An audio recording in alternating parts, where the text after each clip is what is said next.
ಚಿನ್ನ ಮತ್ತು ಬೆಳ್ಳಿಯ ಬೆಲೆಗಳು ಇಳಿತಾನೆ ಇದ್ದಾವೆ. ಇದರ ಜೊತೆಗೆ ಚಿನ್ನದ ಬೆಲೆ ಏರಿಕೆಯ ನೀರ ಮೇಲಿನ ಗುಳ್ಳೆಯಂತೆ ಅನ್ನುವಂಥ ಮಾತಿಗೆ ಸಂಬಂಧಪಟ್ಟಂತೆ ಅದು ಯಾವುದೇ ಕ್ಷಣದಲ್ಲಾದರೂ ಕೂಡ ಒಡೆಯಬಹುದು. ಆತುರ ಪಟ್ಟು ಚಿನ್ನ ಮತ್ತು ಬೆಳ್ಳಿಯ ಖರೀದಿಯನ್ನ ಮಾಡಬೇಡಿ.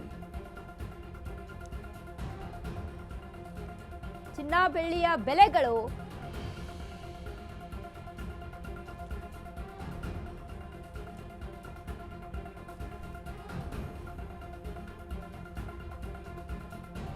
ಆತುರ ಪಟ್ಟು ಚಿನ್ನ ಬೆಳ್ಳಿ ಖರೀದಿ ಮಾಡಬೇಡಿ ಹೀಗಂತ ಹೇಳಿದ್ರು ಗ್ಲೋಬಲ್ ಎಕನಾಮಿಸ್ಟ್ ವಿಲಿಯಂ ಲೀ ಹೇಳಿದ ಮಾತು ಕೆಲವೇ ಕ್ಷಣಗಳಲ್ಲಿ ಸತ್ಯ ಆಯಿತು. ಲೀ ಹೇಳಿದ ನೀರ ಮೇಲಿನ ಗುಳ್ಳೆ ತಕ್ಷಣ ಒಡೆದು ಹೋಯಿತು. ಕಳೆದ ಕೆಲ ದಿನಗಳಿಂದ ಹೆಚ್ಚುತ್ತಿದ್ದ ಚಿನ್ನ ಮತ್ತು ಬೆಳ್ಳಿಯ ಬೆಲೆಗೆ ನಿನ್ನೆಯಿಂದ ಇಳಿಕೆ ಕಾಣಿಸ್ತಾ ಇದೆ. ಇದರಿಂದ ಚಿನ್ನ ಬೆಳ್ಳಿಯ ಬೆಲೆಗಳಲ್ಲಿ ಭಾರೀ ಇಳಿಕೆ. ನಿನ್ನೆಯಿಂದ ಅಂದಾಜು 35,000 ಇಳಿಕೆ ಕಂಡ ಚಿನ್ನದ ಬೆಲೆ.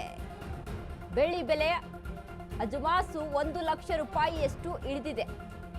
ಇದು ಇನ್ನಷ್ಟು ಕಡಿಮೆ ಆಗುವಂತ ಸಂಭವ ಇದೆ.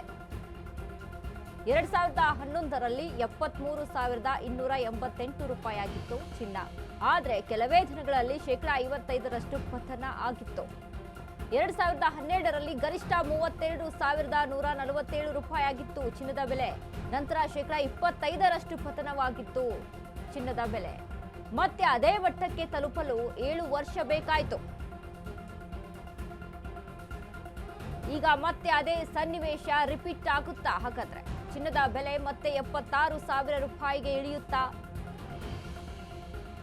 ಹೀಗಂತ ನಡೆದಿದೆ ಒಂದು ವಿಶ್ಲೇಷಣೆ. 2025ರ ಜನವರಿಯಲ್ಲಿದ್ದ ಸ್ಥಾನಕ್ಕೆ ಇಳಿಯುತ್ತಾ ಚಿನ್ನದ ಬೆಲೆ? ಚಿನ್ನ ಬೆಳ್ಳಿಯ ಬೆಲೆಗಳು ಇಳಿಯುತ್ತವೆ. ಚಿನ್ನದ ಬೆಲೆ ಏರಿಕೆ ನೀರ ಮೇಲಿನ ಗುಳ್ಳೆಯಂತೆ. ಅದು ಯಾವುದೇ ಕ್ಷಣದಲ್ಲಿ ಒಡೆಯಬಹುದು. ಆತುರ ಪಟ್ಟು ಚಿನ್ನ ಬೆಳ್ಳಿ ಖರೀದಿ ಮಾಡಬೇಡಿ ಹೀಗಂತ ಹೇಳಿದ್ರು ಗ್ಲೋಬಲ್ ಎಕನಾಮಿಸ್ಟ್ ವಿಲಿಯಂ ಲೀ ಹೇಳಿದ ಮಾತು ಕೆಲವೇ ಕ್ಷಣಗಳಲ್ಲಿ ಸತ್ಯ ಆಯಿತು ನೋಡಿ. ಲೀ ಹೇಳಿದ ನೀರ ಮೇಲಿನ ಗುಳ್ಳೆ ತಕ್ಷಣ ಒಡೆದು ಹೋಯಿತು. ಕಳೆದ ಕೆಲ ದಿನಗಳಿಂದ ಹೆಚ್ಚುತ್ತಿದ್ದ ಚಿನ್ನ ಬೆಳ್ಳಿಯ ಬೆಲೆಗೆ ನಿನ್ನೆಯಿಂದ ಬ್ರೇಕ್ ಬಿದ್ದಿದೆ. ಇದರಿಂದ ಚಿನ್ನ ಬೆಳ್ಳಿಯ ಬೆಲೆಗಳಲ್ಲಿ ಭಾರಿ ಇಳಿಕೆ ಕಾಣಿಸ್ತಾ ಇದೆ. ನಿನ್ನೆಯಿಂದ ಅಂದಾಜು 35,000 ಇಳಿಕೆ ಕಂಡ ಚಿನ್ನದ ಬೆಲೆ. ಬೆಳ್ಳಿ ಬೆಲೆ ಅಜಮಾಸು 1 ಲಕ್ಷ ರೂಪಾಯಿಯಷ್ಟು ಇಳಿದಿದೆ. ಇದು ಇನ್ನಷ್ಟು ಕಡಿಮೆ ಆಗುವ ಸಂಭವ ಕೂಡ ಇದೆ ಅಂತ ಕಾಣಿಸ್ತಾ ಇರುವಂತದ್ದು. ನಿನ್ನೆಯಿಂದ ಕೂಡ ನಾವು ಗಮನಿಸ್ತಾ ಇದ್ವಿ ಚಿನ್ನ ಮತ್ತು ಬೆಳ್ಳಿಯ ಬೆಲೆಗಳಲ್ಲಿ ನಿರಂತರವಾಗಿ ಇಳಿಕೆ ಕಾಣಿಸ್ತಾ ಇದೆ. ಯಾಕಂದ್ರೆ 76,000ಕ್ಕೆ ಇಳಿಯುತ್ತಾ ಚಿನ್ನದ ಬೆಲೆ ಅನ್ನುವಂತ ಒಂದಿಷ್ಟು ಅನುಮಾನಗಳು ವ್ಯಕ್ತವಾಗ್ತಾ ಇದೆ. ಯಾಕಂದ್ರೆ ನಿನ್ನೆ ಅಷ್ಟೇ ಅಂದ್ರೆ ಸತತವಾಗಿ ಬೆಳಿಗ್ಗೆಯಿಂದನೂ ಸಹಿತ ಸತತವಾಗಿ ಈವರೆಗೂ ಕೂಡ ಚಿನ್ನದ ಬೆಲೆಯಲ್ಲಿ ಬೆಳ್ಳಿಯ ಬೆಲೆಯಲ್ಲಿ ಇಳಿಕೆ ಕಾಣಿಸ್ತಾ ಇದೆ.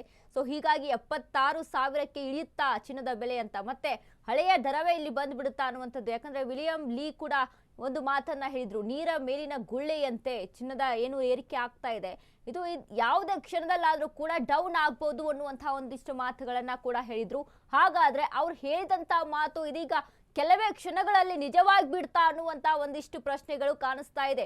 ಯಾಕಂದ್ರೆ 2011ರಲ್ಲೂ ಸಹಿತ ಅದೇ ರೀತಿಯಾಗಿ ಸತತವಾಗಿ ಏರಿಕೆಯನ್ನ ಕಂಡಿತ್ತು ಚಿನ್ನದ ಬೆಲೆ. ಆದ್ರೆ ನಂತರ ಅಲ್ಲಿ 50+ ಅಲ್ಲಿ ಸಡನ್ ಆಗಿ ಇಳಿಕೆಯನ್ನ ಕಾಣುತ್ತೆ. ಸೊ ಅದಾದ ಮೇಲೆ 2012ರಲ್ಲೂ ಸಹಿತ ಚಿನ್ನದ ಬೆಲೆ ಅದೇ ರೀತಿಯಾಗಿ ಏರಿಕೆಯನ್ನ ಕಂಡಿತ್ತು. ಮತ್ತೆ ತಕ್ಷಣ ಅದು ಇಳಿಕೆಗೆ ಅಲ್ಲಿ ಕಾರಣವಾಗುತ್ತೆ. ಹೀಗೆ ಇದನ್ನೆಲ್ಲವನ್ನು ಕೂಡ ಗಮನಿಸಿಕೊಂಡಾಗ ಯಾರು ಕೂಡ ಆತರ ಪಟ್ಟು ಹೂಡಿಕೆಯನ್ನ ಮಾಡಬೇಡಿ, ಯಾರು ಕೂಡ ಆತರ ಪಟ್ಟು ಅಲ್ಲಿ ಪರ್ಚೇಸ್ ಅನ್ನ ಮಾಡೋಕೆ ಹೋಗಬೇಡಿ. ಸೊ ಹೀಗಾಗಿ ಎಲ್ಲವನ್ನ ಕೂಡ ಗಮನದಲ್ಲಿಟ್ಕೊಂಡು ನಂತರ ಅಲ್ಲಿ ಬಂಗಾರ ಮತ್ತು ಚಿನ್ನದ ಬೆಳ್ಳಿಯ ಬೆಲೆಗಳ ಮೇಲೆ ಅಲ್ಲಿ ಹೂಡಿಕೆಯನ್ನ ಮಾಡುವಂಥದ್ದನ್ನ ಮುಂದುವರಿಸಿ ಅನ್ನುವಂತಹ ಮಾತನ್ನ ವಿಲಿಯಂ ಲೀ ಅವರು ಹೇಳಿದ್ರು. ನೀರ ಮೇಲಿನ ಗುಳ್ಳೆ ಇದ್ದಂತೆ ಇದೀಗ. ಯಾಕಂದ್ರೆ ಯಾವಾಗ ಬೇಕಾದ್ರೂ ಒಡೆದು ಹೋಗ್ಬೋದು, ಯಾವಾಗ ಬೇಕಾದ್ರೂ ಬೆಲೆ ಡೌನ್ ಆಗ್ಬೋದು. ಇದನ್ನೆಲ್ಲವನ್ನ ಕೂಡ ಗಮನದಲ್ಲಿ ಇಟ್ಕೊಳ್ಬೇಕಾಗುತ್ತೆ. ಇನ್ನು ಜನವರಿ 25ರಿಂದ ಇದ್ದ ಮಟ್ಟಕ್ಕೆ ಇಳಿಯುತ್ತಾ ಚಿನ್ನದ ಬೆಲೆ ಅಂತ. ಯಾಕಂದ್ರೆ 2025ರಲ್ಲಿ ನಾವು ನೋಡಿದ್ವಿ ಯಾವ ಮಟ್ಟಿಗೆ ಎಷ್ಟಕ್ಕೆ ಇತ್ತು. 70,000 ಚಿನ್ನ ಅಂದ್ರೆ 10 ಗ್ರಾಮ್ಗೆ 70,000ದಿಂದ 76,000 ರೂಪಾಯಿ ಆಗಿತ್ತು. ಸೊ ಆ ಒಂದು ಬೆಲೆ ನಿರಂತರವಾಗಿ ಏರಿಕೆ ಕಾಣಿಸ್ತಾ ಹೋಗಿತ್ತು. 2026ರ ವೇಳೆಯಲ್ಲಿ ಜನವರಿಯಲ್ಲಿಯೇ ನಾವು ಗಮನಿಸಿದ್ವಿ ಎಷ್ಟರ ಮಟ್ಟಿಗೆ ಅಲ್ಲಿ ದಾಖಲೆಯನ್ನ ಬರೀತು ಅಂತ. ಸೊ ಸೊ ಹಾಗಾಗಿ ಈ ಒಂದು ಏನು ಬೆಲೆ ಏರಿಕೆ ಇದೆ ಇದು ಯಾವಾಗ ಸಹಿತ ಇಳಿಬಹುದು, ಡೌನ್ ಆಗ್ಬೋದು, ನೀರ ಮೇಲಿನ ಗುಳ್ಳಿ ಅಂತೆ ಅನ್ನುವಂತಹ ಮಾತನ್ನ ವಿಲಿಯಂ ಲೀ ಹೇಳಿದ್ರು. ಅದೇ ರೀತಿಯಾಗಿ ನಾವು ಮಾತನಾಡ್ತಾ ಇದ್ವಿ 2011ರಲ್ಲಿ ಕೂಡ ಯಾವ ರೀತಿಯಾದಂತಹ ಬೆಲೆ ಇತ್ತು, ಅಲ್ಲಿ 55% ಸಡನ್ ಆಗಿ ಇಳಿಕೆ ಕಾಣಿಸುತ್ತೆ, ಏರಿಕೆ ಸತತವಾಗಿ ಏರಿಕೆ ಆಗಿ. ಸೊ ಇದೆಲ್ಲ ಮಾರ್ಕೆಟಿಂಗ್ ಮೈಂಡ್ ಅಂತ ಹೇಳ್ಬೋದು ಒಂದ್ ಕಡೆ ನಾವು ಇಲ್ಲಿ ಯೋಚಿಸಿ ನೋಡಿದಾಗ. ಸೊ ಹಾಗಾಗಿ ಯಾವ ಕ್ಷಣದಲ್ಲಿ ಬೇಕಾದ್ರೂ ಕೂಡ ಮಾರ್ಕೆಟ್ ಡೌನ್ ಆಗ್ಬೋದು, ಅಪ್ ಆ್ಯಂಡ್ ಡೌನ್ ಇದ್ದೇ ಇರುತ್ತೆ. ಸೊ ಹಾಗಾಗಿ ಯಾವ ಕ್ಷಣದಲ್ಲಿ ಬೇಕಾದ್ರೂ ಇಲ್ಲಿ ಡೌನ್ ಆಗುವಂತ ಚಾನ್ಸಸ್ಗಳು ಇದಾವೆ. ಸೊ ಹಾಗಾಗಿ ಹೂಡಿಕೆ ಮಾಡುವಂಥವ್ರು ಆಗಿರ್ಬೋದು, ಖರೀದಿ ಮಾಡುವಂಥವ್ರು ಆಗಿರ್ಬೋದು, ಈಗ ಹೆಚ್ಚಾಗಿ ರೇಟ್ ಇದೆ ಅಂತ ಖರೀದಿ ಮಾಡ್ಕೊಂಡು ಇಟ್ಕೊಂಡ್ರು ಕೂಡ ನೆಕ್ಸ್ಟ್ ಮುಂದಿನ ದಿನಗಳಲ್ಲಿ ಅದು ಲಾಸೇ. ಸೊ ಹಾಗಾಗಿ ಯಾರು ಒಂದು ಖರೀದಿ ಮಾಡೋಕೆ ಮುಂದಾಗ್ತೀರಾ ಆ ಥ್ರೂವನ್ನ ಪಡಿಬೇಡಿ ಅನ್ನುವಂಥ ಮಾತನ್ನ ವಿಲಿಯಂ ಲೀ ಅವರು ಮಾತನಾಡಿದರು.